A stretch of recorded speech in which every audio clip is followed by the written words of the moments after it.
Oi, pessoal, sejam bem-vindos para mais um episódio. Eu sou a Paola Yaeli, idealizadora do movimento Alma Flow. Alma Flow é um movimento online e também presencial, onde eu aprofundo temas como yoga, bem-estar e espiritualidade de forma prática e aplicável à vida real. Atuo como mentora de bem-estar e espiritualidade, unindo conhecimentos da Kabbalah, do Tantra, do Yoga, sempre com um olhar de consciência, presença e autonomia. E hoje eu quero começar esse episódio falando sobre algo que tem estado muito presente para mim e que eu sinto que também está atravessando muita gente nesse momento. Lembrando que a gravação desse episódio está sem microfone, então talvez você escute aí um pouquinho mais a minha respiração, mas para mim o importante é entregar a mensagem. E o que eu quero trazer para vocês é a importância de cuidar do nosso corpo, sim, mas também de cuidar do nosso imaginário, do que a gente tem consumido, do que a gente está deixando entrar na nossa mente, no nosso campo emocional, no nosso sistema nervoso. E isso não é um discurso de fora para dentro, não, tá? É algo que eu estou tentando até aplicar de verdade na minha vida, isso há muito tempo, mas especialmente nesse momento, nesse mês, com tantas transições acontecendo, pessoais e coletivas. E a gente sabe que muitas vezes o caos ele vem mesmo antes de um novo equilíbrio. Toda limpeza passa por um momento de confusão. Não só no campo abstrato, mas também até no nosso corpo. Se a gente está fazendo uma limpeza no corpo, começa a sair um monte de brotões de um monte de coisa, não é assim? Mas existe uma grande diferença entre atravessar o caos com presença e se afogar nele através do consumo excessivo de choque, de medo, de indignação.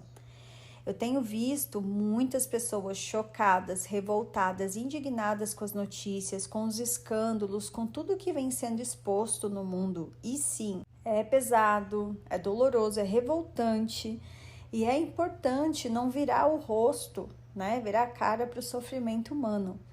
Mas existe uma pergunta que eu acho fundamental a gente se fazer. O que acontece com o seu corpo e com a sua consciência quando você consome esse tipo de conteúdo sem filtro, sem pausa, sem presença?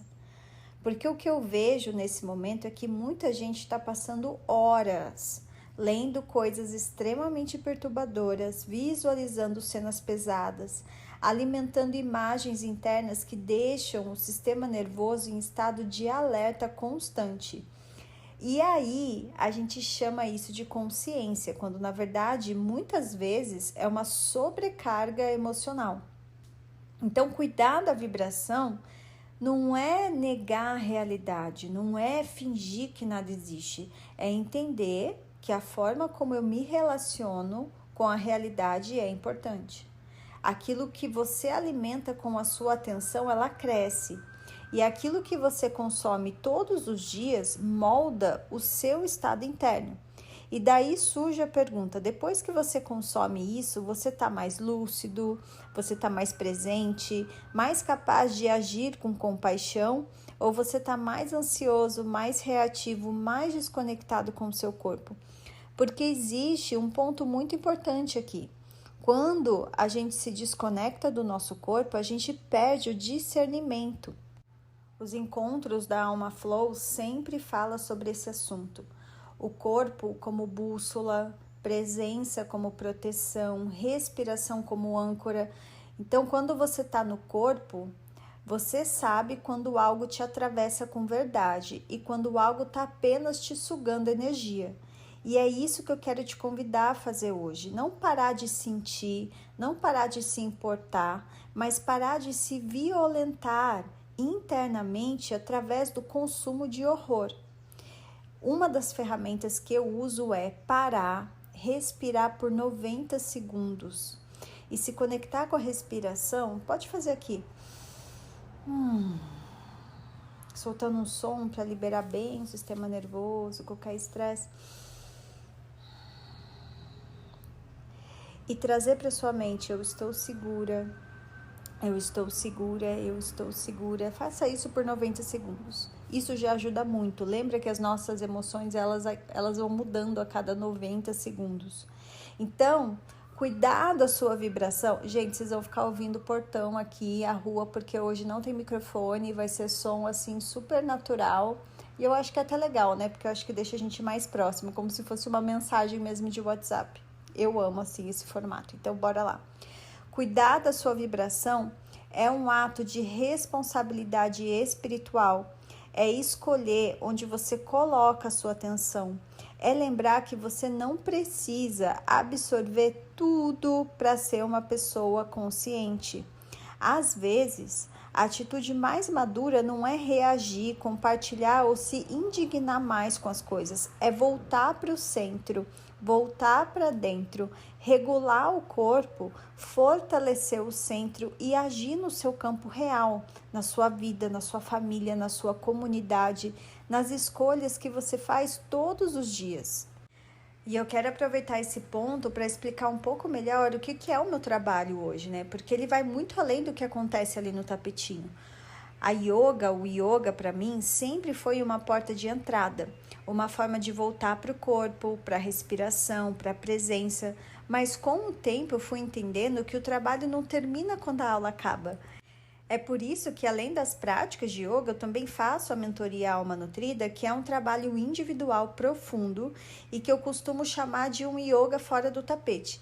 Porque não adianta a gente regular o corpo por 1 hora e depois passar o resto do dia consumindo conteúdos que desregulam completamente o nosso sistema nervoso, o nosso imaginário e a nossa percepção da realidade. Então, nesse movimento Alma Flow, essa comunidade, a gente aprende o quê? A trabalhar o corpo, mas também a trabalhar a consciência, o discernimento, a presença e principalmente a relação com essa inteligência mais sutil que vive dentro de nós. E aqui entra um ponto muito importante que eu sinto que está completamente distorcido na nossa cultura: a desvalorização da intuição. Porque a intuição ela está muito ligado à nossa energia mais yin, a energia mais feminina. E o homem e a mulher têm energia feminina e masculina, lembra disso? Então, as pessoas, a gente cresceu dentro de um modelo muito mental, muito racional, muito materialista, que ensinou que só é válido aquilo que pode ser provado, medido, documentado, como se o corpo não fosse uma fonte legítima de conhecimento. Confiar no que você sente, confiar no seu corpo, confiar no seu isso não me faz bem. Isso sempre foi associado ao feminino. E feminino aqui não é o gênero, como eu disse, é uma energia que existe dentro de homens e mulheres. É a energia da escuta, da sensibilidade, da percepção sutil, da intuição. E por muito tempo essa energia foi invalidada, ridicularizada, silenciada, especialmente quando alguém dizia: eu sinto isso no meu corpo, algo aqui não está certo. O resultado disso, uma sociedade profundamente desencarnada, sem conexão sutil. As pessoas que vivem só na cabeça, consumindo imagens, notícias, choques, sem passar isso pelo corpo, sem sentir o impacto real que isso tem no sistema nervoso, no sono, na digestão, nos hormônios e na ansiedade. Então, quando a gente se desconecta do corpo, a gente perde a bússola. E aí vira tudo uma confusão, excesso de informação, excesso de estímulo, excesso de medo. Por isso que no meu trabalho, tanto nas práticas quanto nas mentorias, a gente faz esse caminho inverso, a gente volta para o corpo, porque é no corpo regulado que a intuição fica clara. Não é intuição histérica, não é uma paranoia, é discernimento e isso leva tempo. Não é uma conversa, só uma sessão que você, pronto, então eu sei que a minha intuição funciona aqui, é assim, pronto, agora tá ativado. Não é assim, leva um tempo. É saber quando algo precisa ser visto e quando algo está apenas sendo consumido com mais um estímulo traumático. Quando você está no corpo, você consegue ouvir uma história difícil sem precisar se afogar nela. Você consegue sentir compaixão sem se violentar internamente, e isso é maturidade emocional e espiritual. Então, atravessar esse momento pede isso, menos excesso de informação e mais presença, menos choque, mais consciência. E cuidar da sua vibração não é se alienar, é se responsabilizar pelo seu estado interno, é entender que o corpo é o primeiro lugar onde a verdade se revela. e que fortalecer essa conexão é um ato profundamente político, espiritual e humano. E é isso que a Alma Flow propõe, um caminho de presença, de encarnação, de discernimento, para que você atravesse esse momento com mais amor, mais clareza e menos violência interna. Abrindo um parênteses também, porque tem algo que precisa ser questionado com mais honestidade interna. Por que a gente se tornou uma sociedade tão obcecada por provas, por imagens, por evidências externas e ao mesmo tempo tão desconectada da própria capacidade de sentir? Porque hoje parece que só é válido aquilo que pode ser mostrado, printado, documentado, exibido, como se o corpo não tivesse inteligência nenhuma, como se a intuição fosse algo infantil, ingênuo ou até perigoso. A gente foi treinado a desconfiar do que a gente sente, a desconfiar do próprio instinto, a desacreditar da percepção sutil, e isso não é neutro. Existe uma longa história cultural de invalidação dessa energia feminina, essa energia que escuta, que percebe, que sente antes de explicar. E de novo, não é sobre mulher, é sobre a qualidade de consciência que existe em todos nós. Então, quando alguém diz, eu sinto no meu corpo que isso não está certo, muitas vezes essa pessoa é chamada de exagerada, emocional, intuitiva demais. Mas aí eu te pergunto, o que acontece quando a gente vive só na cabeça? A gente começa a precisar de estímulo cada vez mais forte para sentir alguma coisa. E daí vem imagens mais chocantes, histórias mais perturbadoras, mais informação. E isso tem um custo físico, isso impacta o sono, impacta a digestão, impacta os hormônios, impacta o sistema nervoso. Um corpo constantemente ativado pelo medo e pelo choque não consegue acessar discernimento, só reage. Então, pergunte para esse momento, você está buscando consciência ou você está viciado em estímulo? Porque existe uma diferença muito grande em se informar e se intoxicar emocionalmente. E aí fica muito fácil ser levado para qualquer narrativa que provoca medo, raiva, indignação. É o corpo que você sente quando algo é verdadeiro para você. É no corpo que você sabe quando algo precisa de ação ou quando algo precisa de limite. E a lucidez hoje é um ato de coragem. Deixa aqui o som da chuvinha, tá caindo uma chuva gostosa nesse momento. Eu acho que sim, hoje vocês vão conseguir ouvir mais o barulhinho da chuva, dos carros, mas enfim. Agora eu quero trazer também um olhar um pouco mais cabalístico também para tudo que a gente vem conversado. Eu queria começar dizendo o seguinte, não importa o que você esteja vivendo na sua vida agora, você está inevitavelmente em um de dois estágios. Ou você está no estágio de construção do seu recipiente, ou você está no estágio de revelação da luz. E na Cabala a gente aprende que a luz só pode ser revelada onde existe um recipiente capaz de sustentá-la. Então, o estágio de construção do recipiente quase nunca é confortável. Ele costuma vir como um período assim de escuridão, de confusão, de incerteza. É quando a gente não sabe muito bem o que amanhã vai trazer. E é um período em que você pode se sentir desconectado das pessoas que você ama, ou podem envolver perda de amor, de amizade, de saúde, de uma identidade antiga, de algo que era importante para você. E muitas vezes vem acompanhado dessa sensação de como que eu vou recomeçar agora. Então, se você está vivendo isso, saiba de uma coisa muito importante, que é esse estágio sempre precede a revelação da luz. Mesmo que não pareça, mesmo que você não se sinta assim, mesmo que a dor pareça longa demais, os movimentos difíceis, individuais ou coletivos, são sempre períodos de preparação. Não é punição, é um treinamento. Parte do trabalho espiritual que eu escolho fazer e que eu trago também no meu trabalho é justamente aprender como encurtar esse período de construção do recipiente e, mais do que isso, como não desperdiçá-lo, como atravessar a dor sem se endurecer, como atravessar a confusão sem perder a fé, como, mesmo no escuro, conseguir vislumbrar um futuro e o meu mais inteiro, os milagres que estão sendo escritos nesse momento. Há milagres sim sendo escritos nesse momento para você, especialmente se você está num período de escuridão ou confusão. E eu sei que no momento da dor, ouvir isso não faz sentido.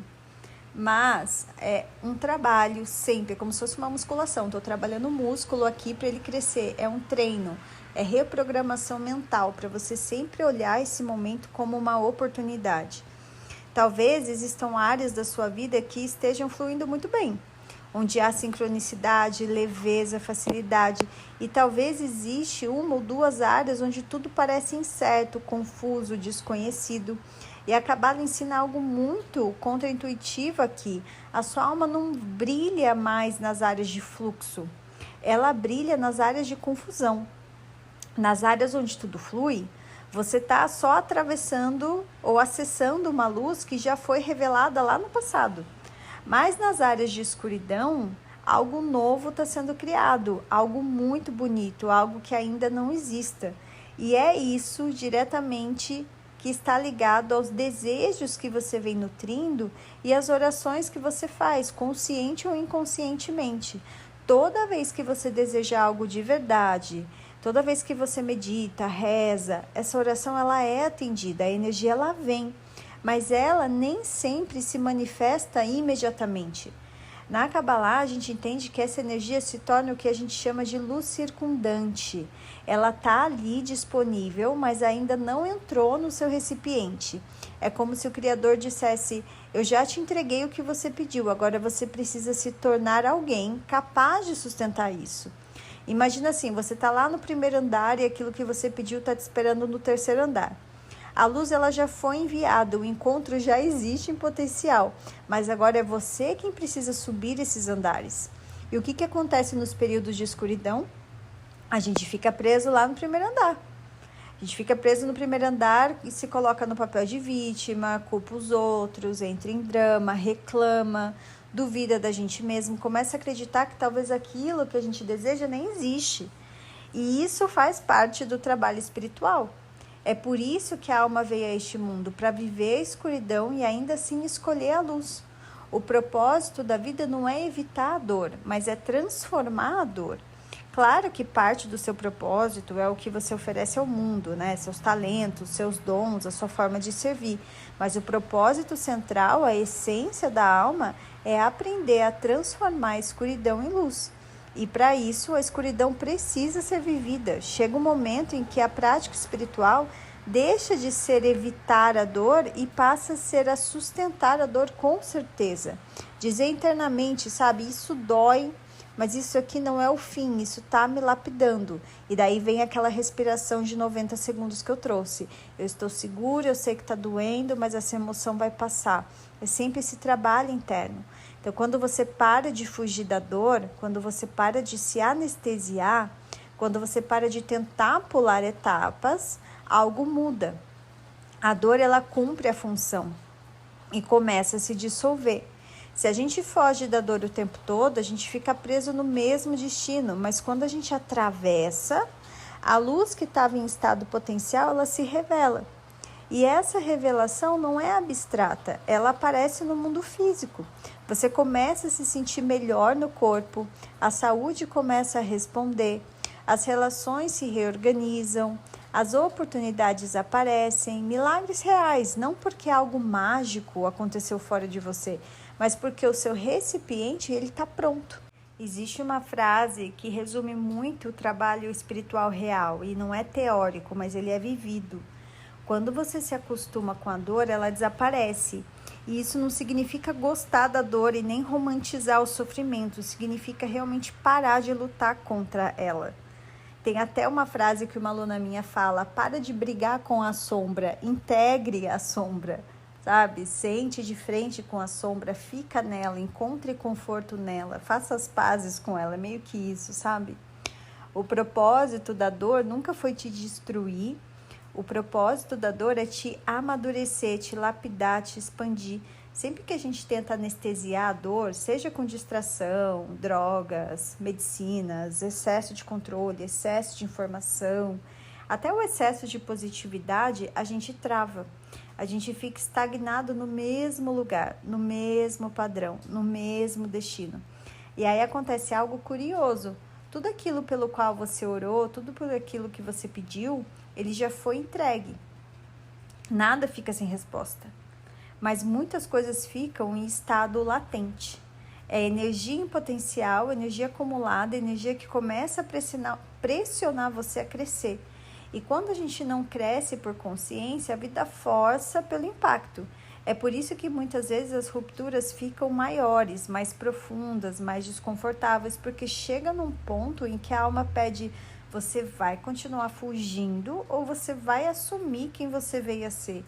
E isso aparece de formas muito humanas, um relacionamento que acaba, uma perda que não estava no plano, um problema de saúde, uma crítica que te atravessa a fundo, uma preocupação constante com alguém que você ama, um filho, um pai, uma mãe.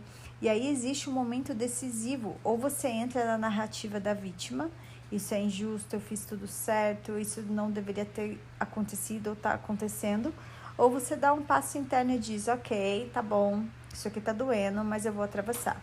E volta para aquela respiração que eu te ensinei. Eu vou atravessar porque foi para isso que a minha alma veio. Então, agora que veio, agora eu vou fazer. Tá doendo, mas eu entendi qual que é o meu papel aqui. Então, quando essa correção acontece, a luz, ela se revela. Essa luz, ela não é abstrata. Ela aparece no corpo, na saúde, na clareza mental, nas relações, na prosperidade. E aqui eu gosto sempre de fazer um contraponto importante, que espiritualidade não é viver só no plano da ideia. Não é ficar pensando positivo. Igual o yoga, não é só alongar o corpo lá. A sua prática é muito pesada. Eu só vim aqui relaxar. Às vezes não é mesmo para relaxar, entendeu? No Vedanta, não vem só como, por exemplo, um conceito bonito sobre consciência. Tudo isso só faz sentido quando vira uma vida vivida, encarnada. Na prática você está vivendo isso. Você revela a luz quando a sua vida começa a funcionar melhor, quando o seu corpo responde, quando as suas relações ficam mais honestas, quando você tem abundância, respeito e dignidade, porque sim, todos nós queremos ser respeitados, todos nós queremos viver com dignidade. Isso não é ego, isso é um alinhamento. E ao longo da minha vida, morando fora do Brasil por tantos anos, eu tive contato com pessoas de todos os tipos. Pessoas muito ricas, pessoas que não tinham dinheiro, mas tinham uma vida extremamente próspera em outros campos. Pessoas que nunca ouviram falar de Kabbalah, Yoga ou espiritualidade. E sabe o que todas essas pessoas tinham em comum quando eram verdadeiramente bem-sucedidas? Elas tinham presença, elas tinham calma, tinham certeza. Eu conheci pessoas em Israel, nos Estados Unidos, assim, em diferentes contextos culturais, que viviam essas leis espirituais sem nunca terem um estudo aprofundado ou nada disso formalmente. E essas pessoas não eram pessoas reativas, não eram controladoras, não eram ansiosas. Elas confiavam, elas tinham uma alegria, assim, de viver que era impressionante.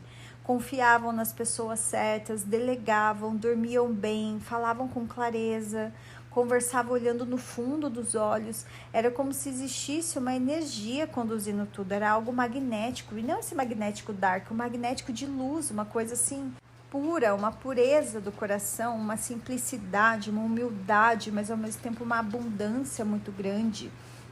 E no yoga a gente chama isso do estado de testemunha, né? É a consciência que observa sem se confundir com o drama. É a certeza além da lógica. É quando você para de tentar carregar o mundo nas costas e permite que algo maior te conduza. Muitas vezes, somos nós que queremos controlar tudo. As pessoas, os resultados, o tempo, os processos. Eu estava fazendo com os meus mentorados um teste de correção de alma durante a mentoria, por conta dessa semana de Shovavim, que eu já falei em algum episódio com vocês. A gente está chegando no fim dessas 6 semanas e a maioria tem a ferida do controle, ferida de alma do controle. Então, assim, a gente se preocupa como se a preocupação fosse resolver alguma coisa. A preocupação não resolve nada. Preocupação é apenas a falta de presença disfarçada. Eu conheci uma pessoa que ensinava isso até aos filhos, assim. Quando eu me preocupo demais, eu tiro a proteção das crianças. E quando eu confio, algo maior está cuidando. E isso não é uma negligência, é uma maturidade espiritual. Até esses dias eu estava caminhando com o Sky, meu cachorro, e daí eu vi um senhor assim muito tranquilo, soltou os 2 cachorros no estacionamento ali de uma região que tem um estacionamento gigante ali, aqui perto de casa. E os cachorros, eu falei assim, gente do céu, como que ele deixa os cachorros aqui atravessando a rua pra lá e pra cá? E o senhor naquela calmaria, sabe? Tão confiante que ia dar tudo certo, que não ia acontecer nada, não ia passar nenhum carro, o cachorro não ia atravessar a rua. Se fosse uma pessoa encanada com o cachorro, provavelmente seria ao contrário. Deus me livre, aconteceria alguma coisa ali, um carro passando, o cachorro atravessando a rua, mas enfim. Obviamente que não é para ser negligente, como eu disse, mas é ter essa confiança, né? Porque a grande pergunta é, você quer ser a pessoa que tenta convencer, controlar, manipular tudo, ou você prefere alinhar a sua consciência e permitir que a vida faça a parte dela? Quem você acha que é mais persuasivo, o seu medo ou a sua consciência alinhada? Porque essa consciência alinhada, obviamente que tem que ter um trabalho, né, físico também, né? Você tem que batalhar para as suas coisas, mas você dá 100% de si, mas esse 100% de si é só 50% do caminho. O outro 50% é a vida que faz, é o universo, é a força divina. Então tem que aprender a soltar o controle. O yoga ensina isso no corpo, a Kabbalah ensina isso na alma, ensina isso na nossa mente. Viver não a partir da reação, mas da presença. Não tentando criar o dia, mas sustentando o dia.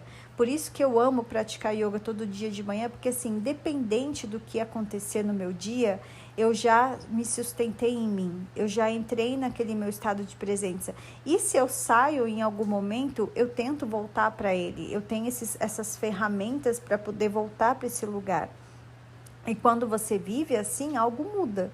Você entra numa frequência de calma e nessa frequência as coisas se organizam. Não porque você controlou, mas porque você se alinhou. E para mim isso é o verdadeiro trabalho espiritual. Não significa suprimir, reprimir as suas emoções. Eu acho que as emoções elas são muito importantes para te mostrar, principalmente a raiva quando vem aonde passou do limite, aonde você tem que criar limites e se posicionar. A gente aprende na Kabbalah que a gente não veio nessa vida para ser uma pessoa boazinha, a gente veio aqui para aprender a ser uma pessoa melhor. Então, se você é uma pessoa que não tem boca para nada, você veio aprender a se posicionar. Mas se você é uma pessoa que tudo explode, tudo vai para cima das outras pessoas, o seu desafio é aprender a ficar um pouco mais quieto, a engolir alguns sapos em alguns momentos para você conseguir equilibrar a sua energia. Então, tudo isso é autoconhecimento, é só você que sabe qual é o caminho.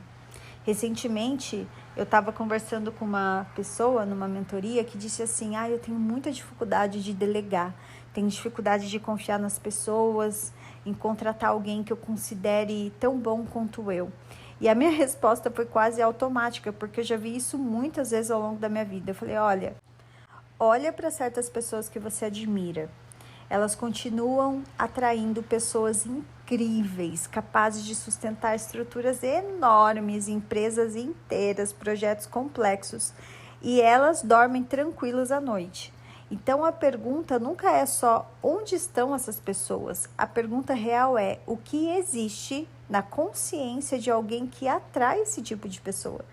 Porque os melhores empreendedores do mundo, os líderes mais prósperos, as pessoas que conseguem crescer sem se destruir, não são necessariamente os mais inteligentes tecnicamente. Nem as que sabem tudo de finança, marketing e produto. Elas entendem de pessoas. Mas antes disso, elas entendem de energia. Eu tive contato com pessoas muito bem-sucedidas em diferentes países, diferentes culturas, pessoas riquíssimas financeiramente, e pessoas que talvez nem fossem ricas em dinheiro, mas assim, muito prósperas em qualidade de vida, relação e presença, e o padrão é o mesmo. Essas pessoas, elas não operam a partir do medo, elas operam a partir da certeza, da autoconfiança. Elas não tentavam controlar tudo, elas confiam, e é essa confiança que cria um campo. E a gente pode até dizer isso, que elas estavam vivendo numa própria estratégia, né? Sem resistência. Ou que elas estavam em estado de presença e não de reatividade. E isso vale para tudo. Como você atrai o funcionário certo, o parceiro certo, as parcerias certas e até as almas que chegam até você através até dos filhos, sabia? Às vezes você olha para o filho e pensa, essa alma é tão diferente de mim, e ela é mesmo, ela vem de outro grupo de almas. E os sábios cabalistas falam muito sobre isso, sobre a consciência que a gente sustenta nos momentos mais íntimos da vida, sobre como a energia com quem a gente vive, ama e cria atrai determinadas experiências. Então, até, por exemplo, na concepção, quando uma pessoa está tendo relação para ter um filho, dependendo do nível de consciência dela, vai atrair uma alma diferente ali. Então, o ponto aqui é, a vida responde ao seu estado interno e não ao seu esforço externo. Então, antes de sair de casa todo dia, existe uma preparação que é invisível, mas é essencial. E eu sempre falo isso para vocês, gente, é sair com a sensação de plenitude, com a certeza de que mesmo com mudanças, desafios e incertezas, está tudo bem. Porque no nível mais elevado da realidade, aquilo que a Kabbalah chama de mundos superiores, tudo já está em ordem. Eu acho que tem até uma música do Jorge Ben que fala sobre essa conexão, né, do mundo aqui matéria e o superior, né, o mundo superior. O que a gente vê como caos, erro ou falha aqui embaixo, muitas vezes é só um ajuste de rota. E a pergunta é, em qual mundo você está escolhendo viver? No mundo da carência, do medo, da reação constante ou no mundo da árvore da vida, que é da consciência, da presença e da confiança? E isso não significa ignorar os problemas, significa enxergar a perfeição antes de resolver o problema. Porque quando você vê a perfeição, a solução aparece. Você pode trabalhar numa situação difícil sabendo que, ao mesmo tempo, ela não define quem você é. Na prática, isso muda tudo. Você passa a abordar conflitos com mais amor e menos julgamento, decisões com muito mais clareza e menos ansiedade, relações com mais limites e menos medo de perder. E aí algo muito importante acontece, você para de atrair pessoas que reclamam, que drenam, que abusam, que vivem no papel de vítima. Quando tem muita gente assim no seu campo, faz essa auditoria, escuta esse podcast de novo. Porque pessoas entram na nossa vida de acordo com a nossa vibração. Enquanto eu falo isso, eu mesma me observo. Eu penso nas pessoas da minha vida e me pergunto o que em mim ainda está ressoando com isso. E isso é o trabalho contínuo. É olhar para dentro o tempo todo, reconhecer, transformar. E você não precisa ficar desabafando, falando isso para todo mundo. Eu estou aqui vibrando tal coisa, eu acho que é por isso que eu estou... Não, é no silêncio. E quando isso acontece, algo se reorganiza fora. Às vezes a pessoa que está ali, que é tóxica, ela muda. Às vezes a pessoa se afasta. Às vezes simplesmente deixa de fazer sentido. E que alívio não ter que fazer tudo sozinho. Você não veio salvar o mundo. Você não veio consertar 8 bilhões de pessoas. Isso não é o seu trabalho. Os sábios dizem que é a força co-criadora, é o Criador, Deus, o Divino, o Universo que cuida do mundo. O nosso papel é agir como Criador, com presença, com consciência, com responsabilidade energética. E eu gosto sempre de trazer isso para o corpo, porque senão vira só um discurso. Então, nunca saia da sua casa carregando carência, medo, dúvidas. Então, se você vai começar o seu dia agora, já diga internamente, eu tenho plena certeza da luz que me atravessa. Tudo que eu fizer hoje, eu farei com presença. E, ao mesmo tempo, isso é muito importante. Isso não significa reprimir as suas emoções. Não é sobre virar uma pessoa anestesiada, espiritualizada, assim, desconectada de tudo. Muito pelo contrário, o Tantra, no entanto que eu trago muito esse conhecimento do Tantra, ele entra exatamente aqui, como uma via somática, uma via encarnada.